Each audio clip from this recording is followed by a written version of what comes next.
Bom dia, boa tarde, boa noite, galera do Café com IP. Hoje vamos falar sobre um FHRP. O que é isso? First Hope Redundancy Protocol. É um protocolo utilizado para criar redundâncias em redes de computadores. Eu vou pegar um laboratório que um dos nossos membros mandou lá na nossa comunidade e a gente vai analisar aí alguns erros ou acertos que ele colocou nesse laboratório. É lógico que ele nos mandou porque não está funcionando, e a gente vai descobrir junto aqui o porquê. Então, eu vou, inclusive, hoje chamar aqui a nossa fiel escudeira, eu vou colocar aqui para nós a nossa Cafeína, que é agora a nossa parceira, ou o nosso co-pilot aqui, inteligência artificial. E a gente vai usar ela, inclusive, para ajudar a gente aí nesse problema. Primeiro, antes de começar, eu quero perguntar para ela se ela acha que tem alguma coisa errada aqui em relação ao design. Tá?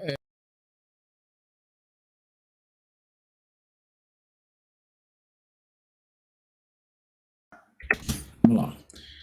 Tem gente que fala que isso não adianta mais, tem gente que fala que, né, fazer essa primeira, dar o role para AI, eu continuo gostando. Já fiz alguns testes usando e não usando essa de dar a função para elas, e eu ainda prefiro usar. Ótimo, como design de redes de computadores, com experiência em rede Cisco, posso te ajudar com o projeto.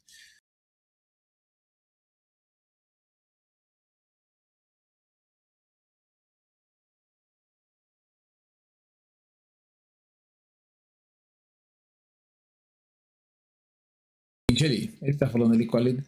Se puder, inclua também quantidade e modelo dos roteadores. Tá vendo? Quanto mais específico, melhor. Né? Deve ser configurado entre os roteadores que atuam como gateway da saída para subredes locais, garantindo redundância e continuidade da conectividade. Onde implementar? No R1 e no R0. Perfeito. Né? Eu vou explicar já o que é isso. E no R0, né, que seria o roteador 2, ele colocou também uma rede 10.0.0.1. Gostei. Com o que eu coloquei de informação para ela, acho que a resposta foi ok. Agora eu vou fazer o seguinte, agora eu vou te mandar a atual configuração de ambos os roteadores, router underline 1 e router 0. E quero que você encontre erros. Vamos lá, vamos pegar aqui um que vou ver o running desse cara aqui. Ótimo, envia as configurações dos roteadores. Segue a configuração do router underline 1. Beleza. Foi. Agora vamos pegar a configuração do R0 aqui, né? Que deveria ser o R2. A gente vai arrumar tudo isso aí. E show running aqui também. E segue configuração do router 0. Router 0? 192.168. Beleza. Vamos ver o que ele vai falar aqui, que ela vai falar aqui. Bom, como resposta, problemas e erros identificados. O IP virtual de HSRP está na subrede errada. Erro. No roteador 0, a interface giga 0/0 está na subrede 192.168.18, mas o IP virtual está na 192.168.0. Verdade, hein? Deixa eu ver se isso é verdade. Aqui. A interface que ele falou aqui, na interface 0/0. Verdade. Aqui, ó. O IP da interface é 192.168.1/24, mas o IP do VIP é 192.168.0. O que mais que ele encontrou aqui? Correção. O IP virtual do HSRP precisa pertencer à mesma subrede da interface. É isso aí, é lógico. É um dos requisitos para o HSRP subir. Se o R1 está na subrede 10, o roteador 0 também precisa estar na rede 10. Também é verdade. Então, nova configuração recomendada. Coloca tudo na rede 0. Ele colocou lá nas 10.0.0.2. Agora na rede correta. O IP VIP também. Tem uma inconsistência de configuração aqui. Mas vamos lá. Vamos então para resolver esse problema aqui. Primeira coisa que a gente tem que entender nesse cenário aqui, ó. Bom, vocês viram que a AI funciona, né? A cafeína funciona. Quanto mais informação eu for dando para ela, a forma também vai trazendo respostas mais precisas, é lógico. Mas ela pontuou ali, realmente, o principal erro ali é que eles estão em subredes diferentes. De acordo com os requisitos do HSRP, o primeiro é as interfaces que vão fazer a troca de HSRP, no caso vai ser a parte interna, tá? Esse lado aqui, ó, porque eu vou fazer um gateway virtual, ou seja, o gateway das estações de trabalho vai ser o famoso VIP, que é o IP que vai ficar aqui flutuando, entre aspas, entre esses dois roteadores. Ele está na rede local. Então, essa interface interna e esta interface interna precisam estar no mesmo grupo, tá? De HSRP, certo? Então, a gente pode criar aqui um grupo 1, um grupo 100. E eu vou explicar já que, na verdade, a gente vai ter que ter mais de um grupo aqui nesse cenário. Ele já mostrou, na verdade, ele também, né? Um grupo para a rede 10, um grupo para a rede 192. Então, eu vou chamar de grupo 10 para a rede 10. E o IP da rede 10 VIP vai ser o final 1. Que nessa interface aqui, eu vou ter que ter um IP.2 nessa mesma subrede. E nesse lado aqui também, nessa interface 1.2, nesta outras... aqui eu ia falar besteira. Na mesma subrede do outro lado, senão eu vou cometer o erro de novo. Qual é a subrede? Na rede 10. 10.10.10.0/24. Então aqui vai ser o ponto 3. Certo? Então eu tenho o ponto 3 do lado direito, eu tenho o ponto 1 como sendo o VIP final, né? E o final 2 como sendo ali do roteador do lado esquerdo. Então eu vou usar sempre 3 IPs aqui, porque eu estou com 2 roteadores. Um para a interface física do roteador 1, um IP para a interface física do roteador 2 e um para o VIP. O IP que vai realmente, nessas estações aqui, ó, o default gateway vai ser o VIP. Então, o gateway aqui, né? O default gateway vai ser 10.10.10.1, certo? Que é esse VIP aqui. Legal. Além disso, como eu tenho uma outra rede aqui do lado direito, eu vou ter que criar um outro grupo. Um grupo da rede de HSRP, vamos chamar de grupo 192, que é da rede 192. E aí eu vou ter também um VIP, para a rede vermelha, final ponto 1, certo? Nessa interface aqui também eu preciso ter um IP da rede 192. Vamos dizer que aqui vai ter o final 3 e aqui vai ter o final, certo? Aqui também 192.168.18, é isso, ponto 0/24. Então, eu tenho que primeiro estender essas VLANs para os dois lados, porque é lógico, para eu ter essa comunicação da rede 2 aqui, conversando com a mesma rede, com a rede 192, conversando com a rede 192 do outro lado, essa interface aqui no meio tem que permitir que as duas redes passem. Então eu vou colocar isso aqui, ó, e eu vou permitir tanto a rede vermelha como a rede preta. Então eu vou autorizar aqui a passagem da VLAN 20, tá? E lembrando também que aqui desse lado, o meu default gateway vai ser o 192.168.18.1. Certo? Ponto 1, virtual IP da rede vermelha, da rede 192. Então eu tenho que, para começar a história aqui, eu preciso criar a VLAN vermelha aqui, a VLAN 192. Do outro lado eu preciso criar a VLAN. Assim, eu vou ter as duas VLANs dos dois lados e eu vou ter comunicação dessas duas interfaces. Mas, Diego, você tem uma única interface física ali, como é que você coloca dois IPs na mesma interface? Tem uma gambiarra chamada IP secundário, mas não vai funcionar nesse caso aqui. Eu devo fazer o seguinte, vou fazer o famoso ROS, né? Router on a Stick. É o Router on a Stick. O que é isso? É o famoso ROS, Router on a Stick. É configurar essa interface e essa interface com subinterfaces. A subinterface da rede vermelha e a subinterface da rede preta, interface da rede 10 e subinterface da rede 192, é o que a gente vai fazer agora. Com isso eu faço o alicerce, né? A gente chama de plumbing, ou seja, encanamento é acertar as VLANs, depois eu vou para o endereçamento, que é a parte elétrica, e depois sim eu vou para o acabamento, que aí é a configuração do HSRP. Ainda não dá para mexer em nada de HSRP, vamos arrumar a casa aqui primeiro. Então vamos lá, vou apagar aqui tudo e vamos partir para a configuração. A gente vai agora abrir a configuração do roteador 1. Enable, show running. Eu vou arrumar essas interfaces também, que eu praticamente também gosto de ver essa interface tudo invertida.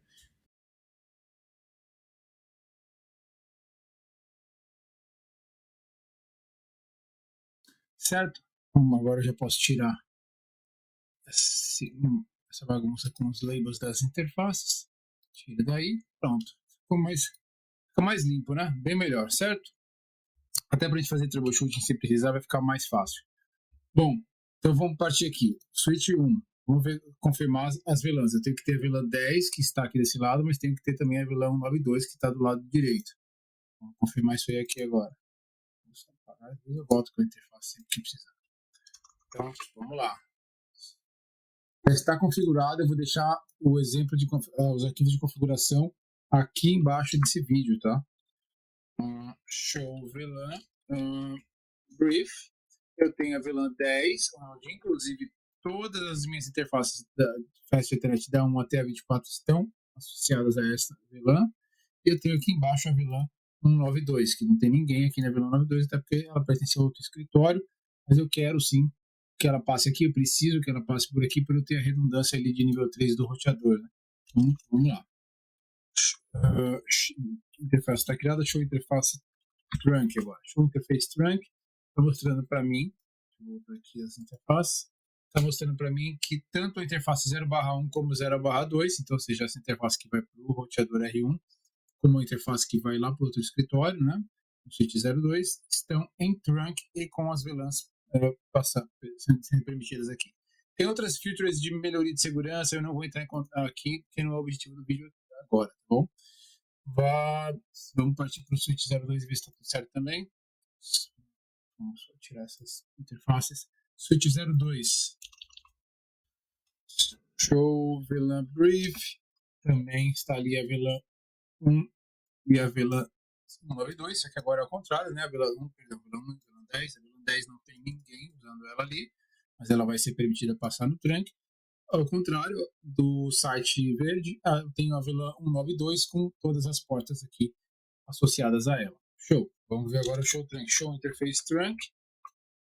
Beleza. Mesma coisa. A interface 01 e 02. Aqui, ó, 01 vai para o R2 e a 02 vai ali para o roteador.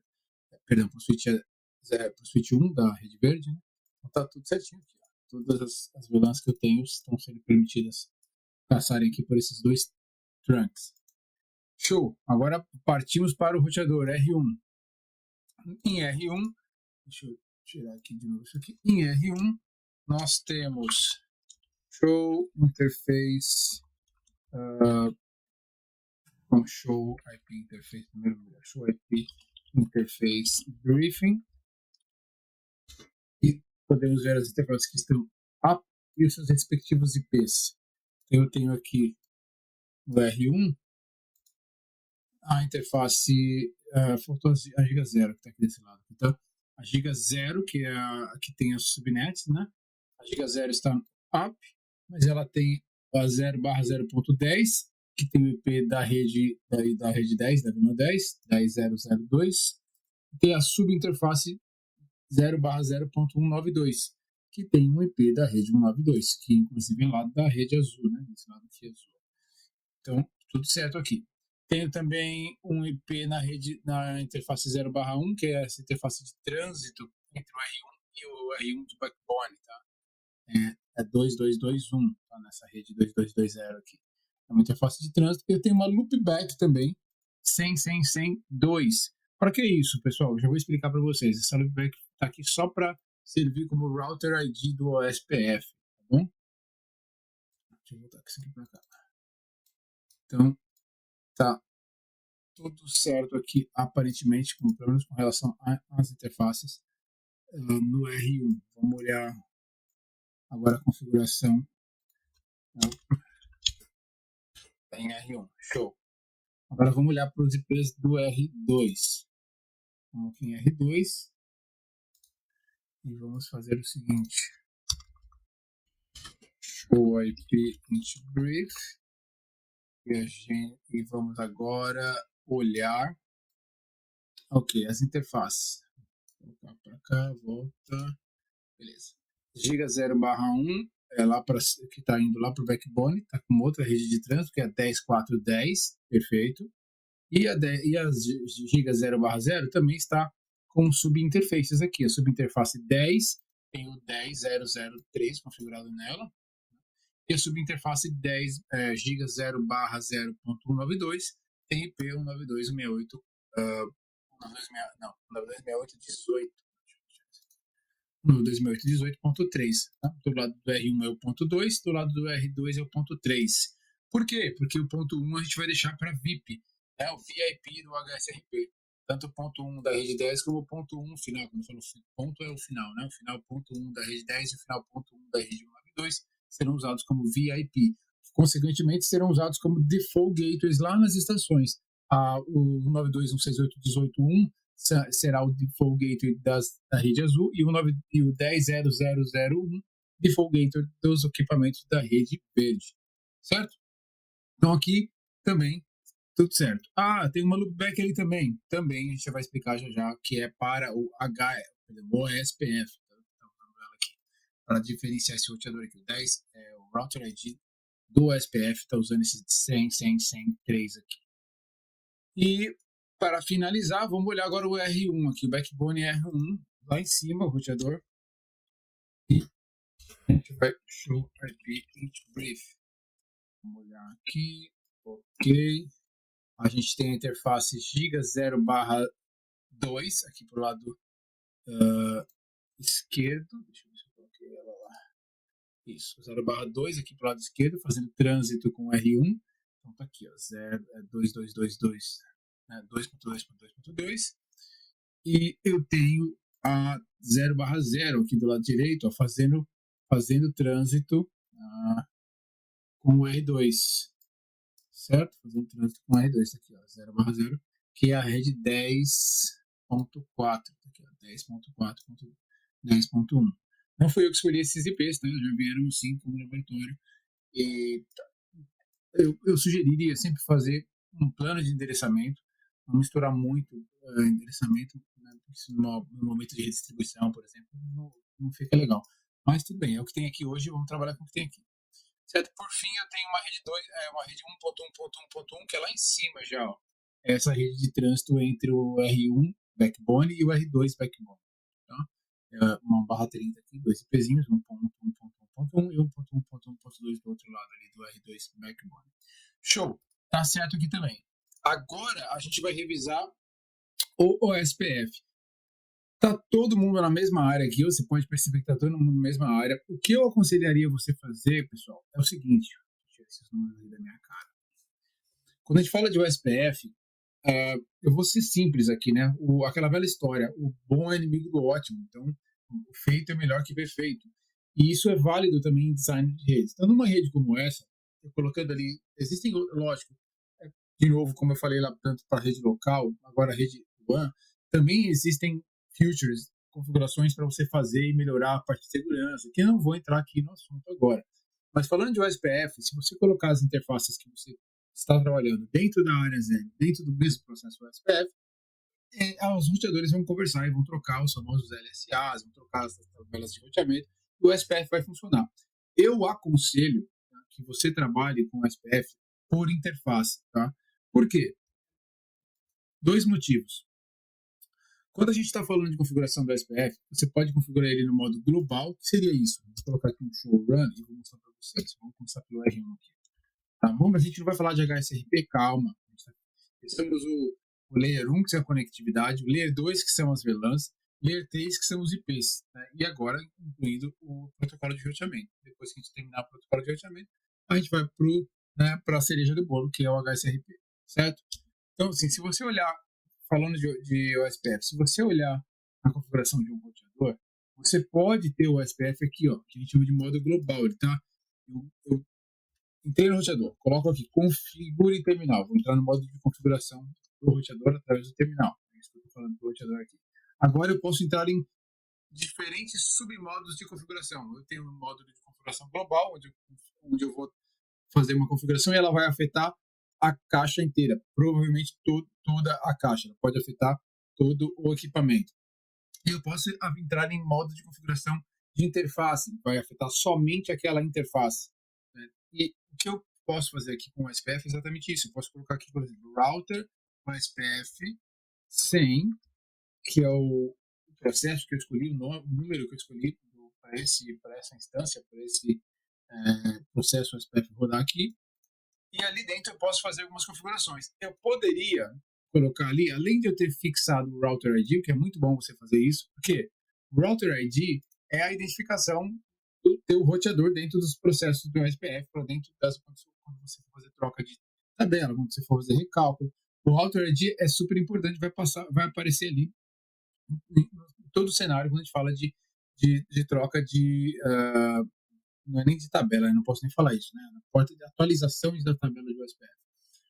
E o que acontece? Além de colocar o Router ID, que nesse caso eu coloquei a loopback, porque é um número, entre aspas, ali, que só serve para isso, nesse caso, né? Para esse momento aqui, eu coloquei uma loopback, ela sempre é uma interface virtual, que ela subiu, ela está sempre up, e eu posso usar ela para divulgar, usar o número dela para me dar um label, né? Para que eu use como meu identificador na rede USPF. Então, o que é muito bom você fazer isso. Além disso, eu poderia ter colocado a rede que eu queria divulgar. Então, eu poderia colocar network e, lógico, colocar as redes que eu pertenço, que as minhas interfaces pertencem. Eu poderia colocar network 2.2.2.0/30, por exemplo, né? E divulgar essa rede. O que aconteceria? O processo SPF vai olhar quais interfaces que eu tenho dentro daquela rede e vai divulgar aquele IP, né, que eu tenho, que pertence àquela rede. E lógico que vai estar atrelado à interface que aquele IP está configurado. Tudo certo. Por que eu prefiro colocar assim, ó, como está aqui, ó? Eu prefiro colocar dentro da própria interface. Então eu vou entrar no modo de configuração da interface, vou colocar aqui, vai sair, ó, exit, sair do modo de configuração do protocolo de roteamento OSPF, e vou entrar no modo de configuração da interface, giga 0/1, por exemplo, que vai lá para trânsito, certo?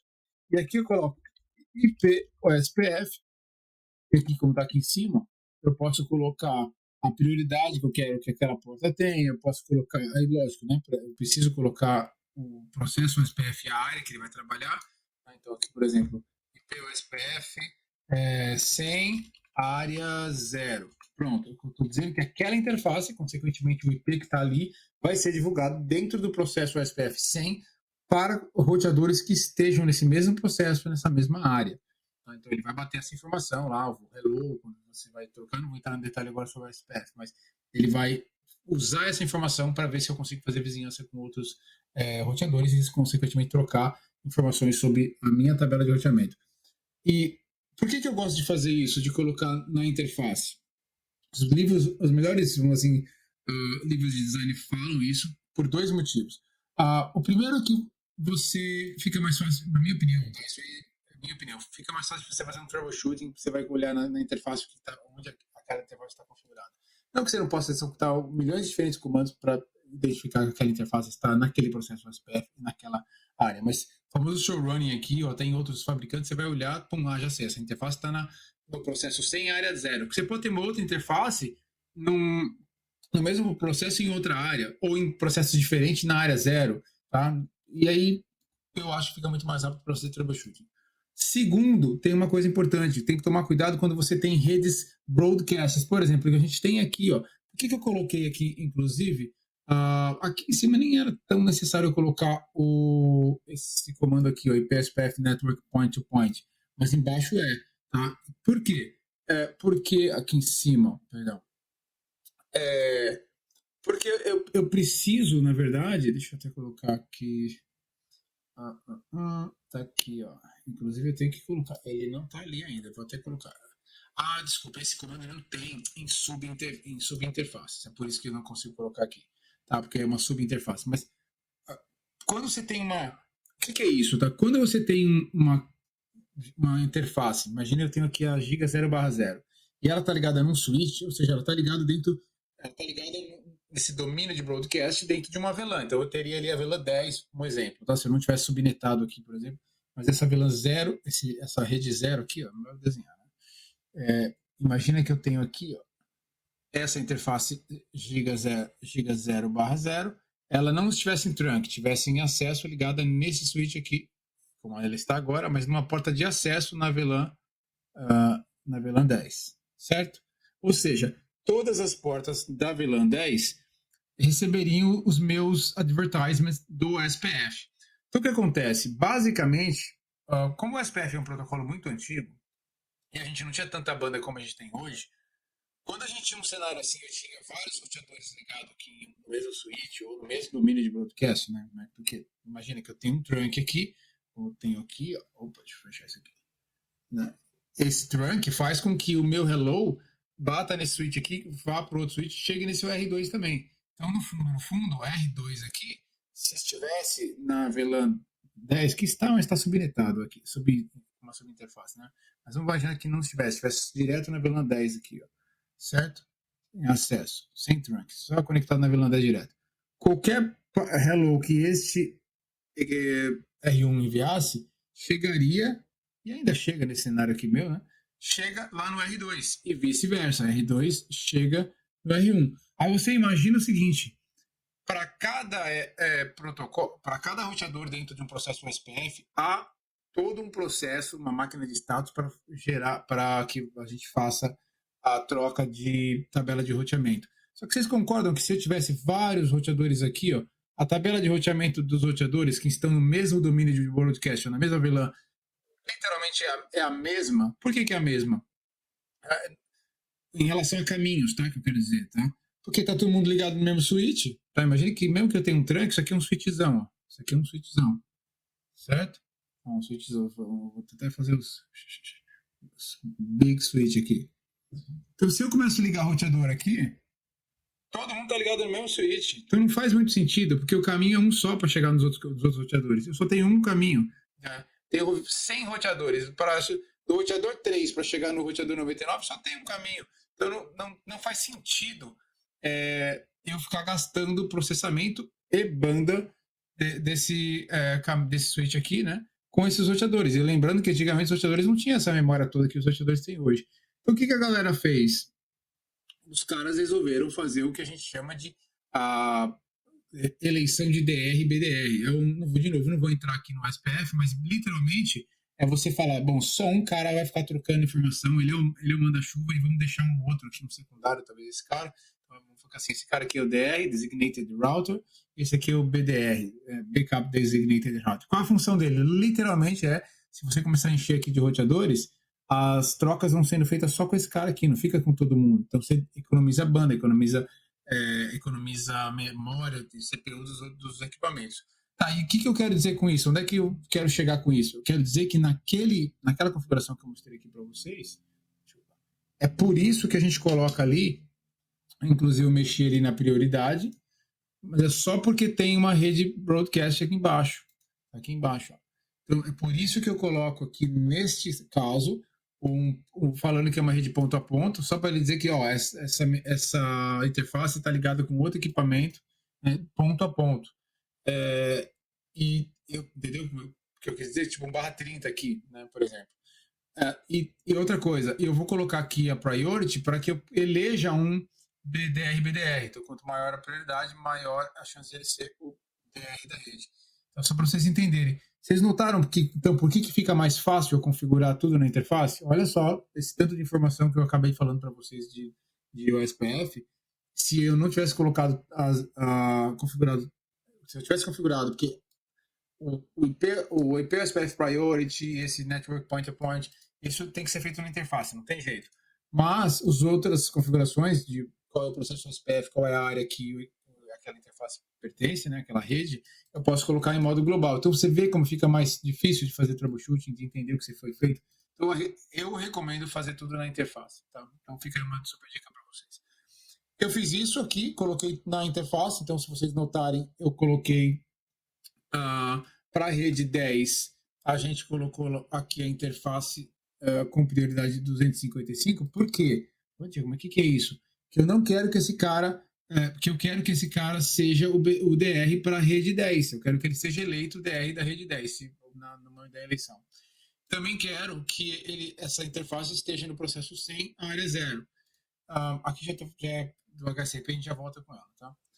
Para a rede 192, ainda do lado verde aqui, né, do branch do nosso escritório verde, eu fiz o contrário, eu coloquei essa interface da rede 192.168.18 também, óbvio, no mesmo processo SPF, na mesma área, mas a gente colocou uma prioridade mais baixa, tá? A prioridade aqui está como 100.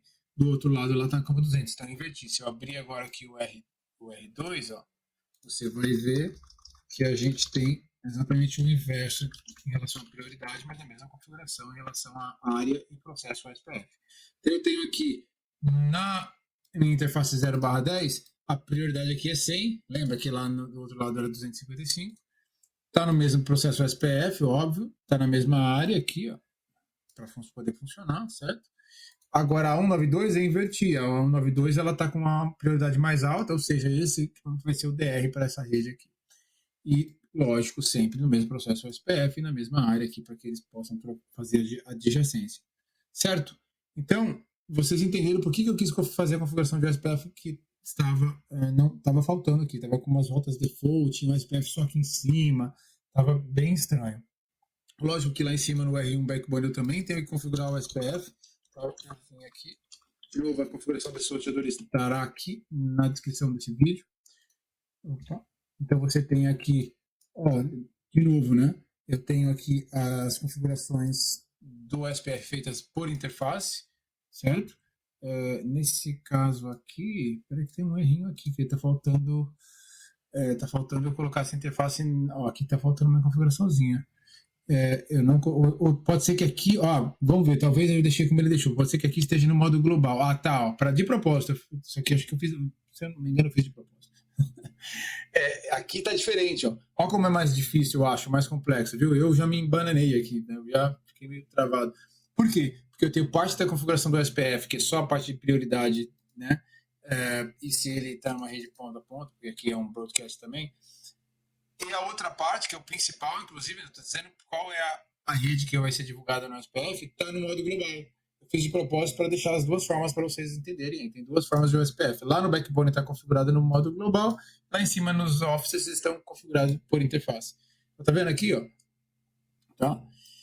E isso também não é legal quando você tem subinterfaces com IPs que podem ser sumarizadas. É uma outra história, mas assim, por isso que é melhor, né? Sempre façam por interface, de verdade. Tá? Mas tá aí.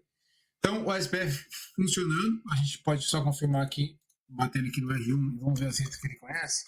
Vamos lá. Show IP route no R1. Então, eu tenho aqui o R1. Tudo isso para chegar no HCIP, hein? Configurar o HCIP é fácil. O difícil é deixar a rede pronta para receber ele. Bom, eu tenho aqui via OSPF, tá vendo? O aqui de OSPF, eu estou aprendendo a rede 1.1.1 via 2222, perfeito, é o meu menor caminho para lá. Que rede é essa, Diego? Isso aqui, ó, essa rede 222, 1.1.1.1 é a rede de trânsito entre o R1 Backbone e R2 Backbone, certo? Eu estou aprendendo ela pela interface 0/1, tá? Que é essa interface aqui de cima, né? Deixa eu ver se eu consigo voltar para cá. Vamos ver se eu consigo pegar minha... Não, já perdi os IPs, que eu já fiz um monte de rabisco aí. Tudo bem, mas é essa interface aqui, ó, de cima do R1, certo? Outra rede que eu estou aprendendo via SPF, ó, por dois caminhos, inclusive. Ó, a rede 10.4.10. Que rede é essa? A rede 10.4.10 é essa rede de trânsito aqui, ó, entre o R2 do nosso office, do nosso filial azul, com o R1 Backbone. Tá aqui, ó. Eu, do ponto de vista de R1, na rede verde, eu estou aprendendo essa rede por dois caminhos. Uma via 2222, faz sentido, ó, que é esse caminho aqui de cima. Mas também aprendi ela por baixo, ó, pela 10.003, que é aqui embaixo. Ó. Perfeito, como é um broadcast, né? A rede broadcast, eu tenho IP tanto no R1 como no R2 dessa rede 10.003, que é a nossa VLAN 10, por sinal. Eu vou aprender, ó, tá ali, ó, subinterface 10, tá vendo ali? 10 giga 0/0.10. Legal. Tem mais alguma outra rede aqui? Tem e tem um OSPF intra-área aqui também, ó, que é a intra-área, que é esse tem uma outra área, o SPF, a rede 200, que seria a internet. Então, aqui, falando de OSPF, esse cara seria um ABR, né? Eu estou com outra rede, essa área amarela aqui, na verdade, é uma outra área, né, do OSPF, porque eu não tenho controle, seria a internet, seria aqui esses servidores aqui. Estou aprendendo essa rede 200 aqui no R2, e a R2 está divulgando ela para dentro da minha área 0. Então tá aqui, ó. Tudo beleza. Ainda tem uma rota default sempre saindo aqui por essa 2.2.2. Tá, vamos ver agora o R2. Vamos ver o R2. Como é que tá aqui o R2? Show IP route, o R2. Vou abrir aqui nossas tabelas. Eu tenho via OSPF aqui a rede 1, mesma coisa, só que agora, óbvio, o meu caminho mais curto é aqui, ó, por esse lado, né, não é por baixo. 10.4.0.10, eu estou via dessa rede de trânsito, a gente chama rede de trânsito porque ela está no meio aqui, né, entre o R1 backbone e o R2 da rede azul, aqui, do filial azul. E o R1 backbone também passa para mim a rede 1.1.1, que é essa outra rede de trânsito entre ele e o R2 backbone. R1 backbone, R2 backbone. Certo? Estou aqui também. O que mais que eu tenho? Pô, tô aprendendo uma 222 por dois caminhos, perfeito. Só que é o oposto do que a gente tinha visto lá do outro lado, né? Do R1. O R2, ele aprende essa rede de trânsito aqui, ó, entre R1 e R2 backbone. Ele aprende esta rede, tanto por R1 backbone, o meu link com R1 backbone, que é essa rede 10.4.0, tá aqui, ó, 10.4.10, perdão, 10.4.10, que tem inclusive um custo menor. Como também, na verdade não é um custo menor, olha a coisa interessante isso aqui, né? Olha que legal. Cuidado, parece que tem um custo menor, né? Aqui eu teria até que, por isso que eu mexi com os custos. Por quê? Aqui, inclusive, essa rede está com custo igual, ó. Por quê? 110 é a administrative distance, distância administrativa do SPF, e aqui o custo da rota. Mas por que está com o mesmo custo? Porque ele tem uma rede broadcast aqui. Então, para o R2, é como se eu tivesse um link direto com o R1. Ó. Isso aqui a gente poderia até melhorar aí para fazer forçar esse cara. Essa rota sempre está por um. Daria para melhorar isso aqui, tá? Mas tudo bem, vamos deixar aqui para você entender que é como se eu tivesse um cabo direto entre o R1 e o R2, porque aqui embaixo é um mini broadcast, né? Tem só switch, tá? Mas ele aprende pelos dois lados. E agora, lógico, como é R2, ele está aprendendo pela rede 0/0.192. O que mais que eu tenho aqui? Era isso, né? Tá faltando a rede 200 aqui nessa história, hein? Tá ali, ó. A rede 200 tá ali, ó. Certo? Aprendendo também pela rede de trânsito 10.4.10. Tá? E eu tenho também uma rota default, também pela 10.4.10. Show, tá perfeito. Vamos fazer um teste agora aqui. Se eu abrir aqui um PC4 do lado verde e pingar a internet ali, que é 200, tem que funcionar. Vou colocar aqui. Ping 200.200.200.2. Vai montar aí, enquanto eu tomo meu café, ele monta a tabela ARPA. Bom demais. Vamos lá, meu amigo. Cadê? Demorando, hein, Pedro, mandar essa tabela ARP aí. ARP. O último montou. Beleza, tá funcionando. Show de bola. Vamos agora para o outro lado e vamos testar um PC8, por exemplo, aqui na rede azul e pingar lá a nossa internet. Dá tempo de eu dar mais um gole aqui no café. 200.200.2. Vamos lá.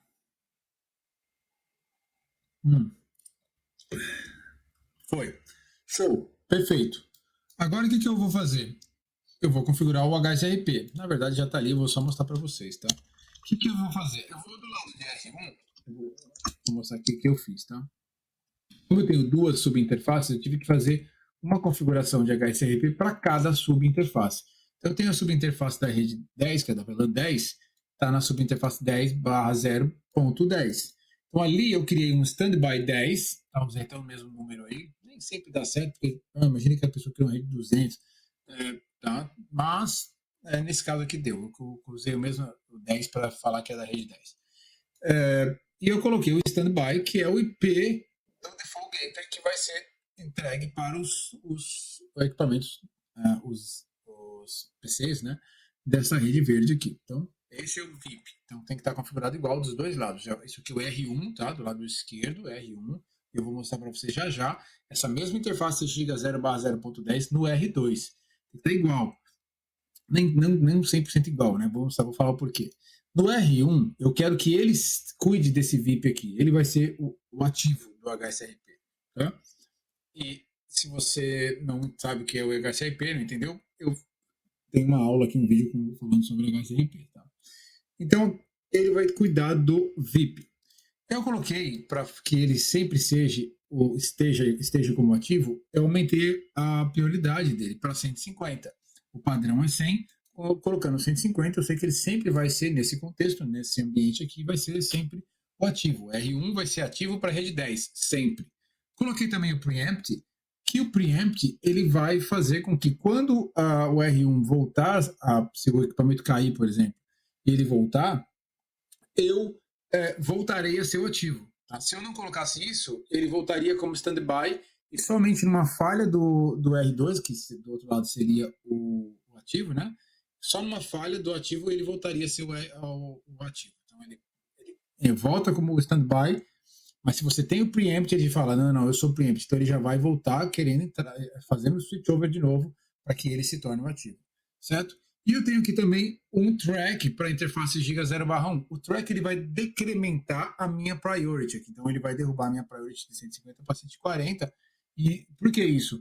Porque eu não caí, só caiu um link. Então, não, às vezes você tem mais de um link no roteador. Então não faz sentido, caiu um link, eu chaveio todos os standbys para o outro roteador. Não, mas caiu um link. Então eu posso falar que para aquele grupo de OSPF, para aquela instância, eu vou decrementar o valor de priority. Então, eu vou colocar para 140. E aí, do outro lado, se tiver menos, né? Se eu configurei lá para 145, por exemplo, esse cara aqui perde, né? Ele é 150. Vamos dizer que o outro, eu vou mostrar ali para vocês, o R2, ele é 145. Se cai a interface aqui em cima e ele decrementa 10, ele vai para 140. Ele perdeu já do R2 para essa instância 10, ou seja, para essa rede 10.0.0.0.2. Mas ele não chaveia todas as outras interfaces. A interface aqui do 92, se aqui fosse ativo, continuaria como ativo, certo? Então, é mais uma sacada aí do HSIP. Você consegue fazer um tracking numa interface. Porque uma coisa é, imagina, se essa interface cai, eu não tenho mais para onde jogar a galera da rede 10. Né? O meu default gate é para cima, é o 2.2. O que eu vou ter que fazer? Jogar essa galera para baixo. Né? Que no fundo, se cair essa interface aqui, o 92 também morre. Né? Não tem outro caminho. Mas o 92 não é o ativo desse lado. O 92 o ativo é o R2. Então não vai afetar muita coisa aqui. Mas eu preciso colocar, então, esse track, porque se o link cai, eu tenho que jogar esse tráfego para outro lugar. E eu vou jogar ele para o R2. Tá bom? E eu vou ter que fazer isso através dessa brincadeira com priority. Bom, vamos abrir ali o R2. O R2, se a gente olhar ali para confirmar, para VLAN e o rede 10, né? Tem que estar exatamente igual exatamente igual é bom, né? Só com as priorities diferentes. E ele está, tá aqui, ó. De um lado do R1 a priority era 150. Opa, aqui do SPF, peraí. Cadê o... Tá aqui embaixo, ó. Aqui a priority é 145, exatamente como eu falei. Então, é menor. Então, se lá cai ou cai aquela interface, essa interface vai ganhar a eleição. E ela se torna ativa. Então, o R2 vira ativo para essa rede 10.0.0.3. E ele passa. O que é virar ativo? É ser o dono, é o cuidador do VIP. Pode ver que o VIP está igual. Tem que estar igual nos dois lados. Tem que ser idêntico, né? Óbvio, é o mesmo VIP, é o default gateway das máquinas. Então, as máquinas aqui de baixo da rede verde passam a não mais subir aqui pelo lado esquerdo. Elas passam a fazer essa curvinha para a direita aqui, passar no trunk e lá no R2 para chegar no backbone do R1. Tá bom? Então é isso que eu fiz. Então eu fiz a mesma coisa para a rede 92, só que com outro número do grupo, o número 192. Tá? Mesma coisa aqui. Fiz o track do lado de cá, porque aqui eu ativo. A gente vai fazer o seguinte, eu vou derrubar agora aqui, ó. Vamos fazer aqui mais uma vez o ping. Vamos lá, ping. Do lado esquerdo aqui, ping 200.200.200.2. Tá respondendo, certo? E agora a gente vai desligar esse roteador aqui, ó. Vamos fazer o seguinte. Deixa eu salvar a configuração dele, né? E a gente vai aqui desligar esse roteador. Eu venho aqui no lado, ó, desliguei, pum, desliguei, literalmente desliguei o roteador. Se eu voltar aqui para o PC4, eu tenho que continuar pingando a internet. Vai ter perda, né? Ele vai ter que refazer a tabela ARP dele, na verdade, porque o switch aqui em cima também, ó, já voltou. O switch aqui em cima faz também, porque ele estava aprendendo o MAC Coringa, aquele MAC que está atrelado ao IP.1, que é o IP virtual, estava sendo aprendido por esse caminho. Agora ele está sendo aprendido pelo trunk aqui embaixo, né, entre esse S1 e S2. Ele estava sendo aprendido entre R1 e S1. Agora o MAC é aprendido por S1 e S2, porque o dono dele agora não é mais o R1, que morreu. O dono dele é R2. Tá? Quando eu falo ele, é do MAC address. Essa tabela foi toda recriada, tanto do switch daqui como do switch do SW1, e, consequentemente, o PC não viu essa mudança, não alterou nada, porque o MAC é o mesmo, então ele não muda. Para o PC não afeta nada. Tá? Então, beleza, só aqui em cima afeta, o switch teve que mudar. E por isso que tem essa perda, às vezes tem uma perda teve a perda de um ping aqui, tá? Mas tá funcionando. Olha que legal. Agora a gente vai fazer o oposto. Vou ligar esse roteador aqui de volta. Vou testar com a rede 192. Então tá desligado. Vamos ligar ele aqui de novo. Liguei. Deixa ele voltar. Enquanto isso, eu posso vir aqui em R2, ó. Caiu o processo SPF, caiu. Então, show standby. O comando show standby brief, que mostra o status do HSRP. Olha ali, ó. Para a rede 10, que o R2 ele não era ativo mesmo, agora ele é ativo, ó, ele virou ativo. E o standby está desconhecido, porque para ele ainda está desligado. Tem lá o famoso hello de 3 em 3 segundos e o hold time de 10 em 10. Então ele está esperando ali os 10 segundos para provavelmente ele vai começar a receber o hello. Quer dizer, 10 segundos esperando não, ele já caiu, né? Ele está esperando o hello chegar. Quando o hello de HSRP chega, ele começa a computar e trocar informações para que ele faça uma nova vizinhança. Vamos ver se ele já fez. Ainda não, tá vendo? Opa, parece que agora fez, ó. Loading, já subiu até o SPF de novo. Mas o HSRP ainda não subiu aqui não. Tá ouvindo aqui, ó, já mudou para listening, tá vendo aqui, ó? Já, tá mudou para listening. E agora, speak. Opa, agora vai funcionar. Já mudou para speak, pronto. Ele já está trocando aqui, ó, fazendo a troca de mensagens entre os dois roteadores via HSRP, né? E pronto, agora está como deveria estar. E não ficou o R2 como ativo e o R1 como standby. Por quê? Porque o R1 tem o bendito do comando preempt. Tá falando que se acontecer uma queda, se eu cair, mas eu voltar, eu volto com tudo, meu irmão. Eu volto sendo cara. Não me deixa como standby. Eu, R1. Certo? Foi o que aconteceu. Agora eu vou fazer o contrário. Eu vou derrubar. Se vocês notarem, né? Eu mostrei aqui. Se vocês notarem, o R2 é o ativo para a rede ativo local. Ou seja, eu, R2, sou ativo localmente. Eu sou ativo para a rede 192.168.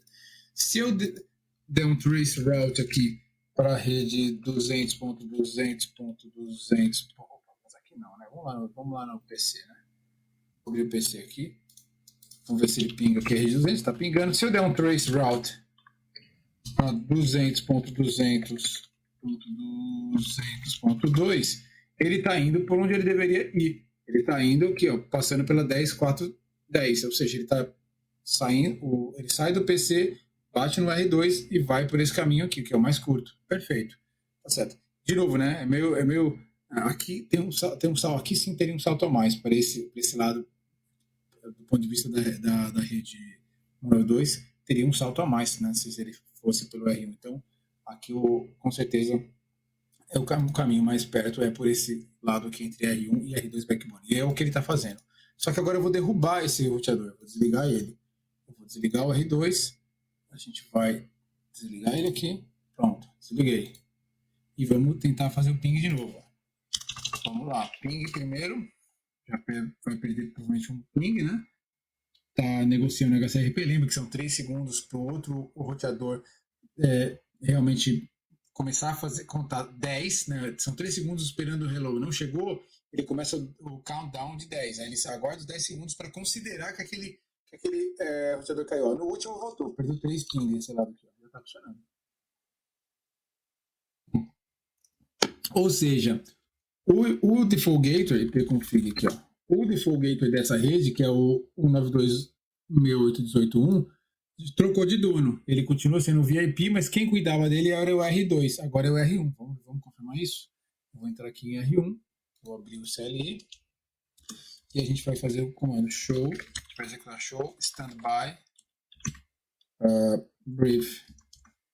Aqui, ó, ativo para as duas redes. O R1 é ativo para as duas redes, para os dois grupos HSRP, tanto para o 10 quanto o 192. Ou seja, quem está cuidando do VIP agora? Olha o VIP aqui, ó. 192.168.18.1. Eu, R1, cuido agora do VIP 192.168.18.1. Eu já cuidava do 10.0.0.1, mas agora eu cuido também do 192.168.18.1. Eu, localmente, sou o cara daqui. Eu mando nessa rede, eu cuido desse VIP. E quem é o standby? Não sei. Por que não sabe? Porque o cara caiu, né? Morreu o R2, né? Certo? Se eu fizer agora um trace route daqui, olha só. Vou lá. Para aquela rede, olha por onde eu passei agora. Fui para outro caminho, óbvio, né? Saí daqui do PC2, bati, o frame bateu aqui nesse... Bateu aqui nesse switch, cruzou o trunk, foi lá para o outro lado em S1, bateu lá no R1, passou pelo 22, pela rede de trânsito 222, bateu no roteador de backbone 1, passou pela rede de trânsito 1, aqui, ó, e foi lá bater na internet. Aqui, ó. 1, depois na internet.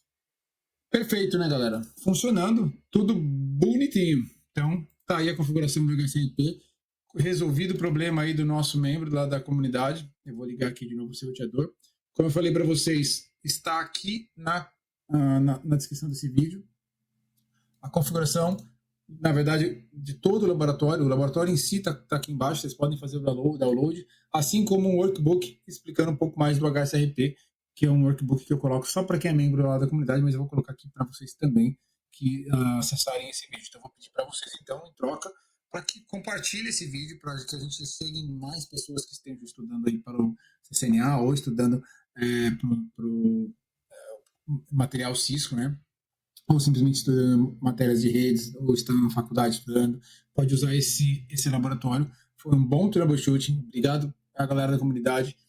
De novo, em relação a design, a gente poderia fazer algumas coisas diferentes, tanto na parte física como na parte de design de protocolo de roteamento, IP, mas é o que foi feito, foi me entregue e agora está sendo devolvido aí, resolvido para vocês.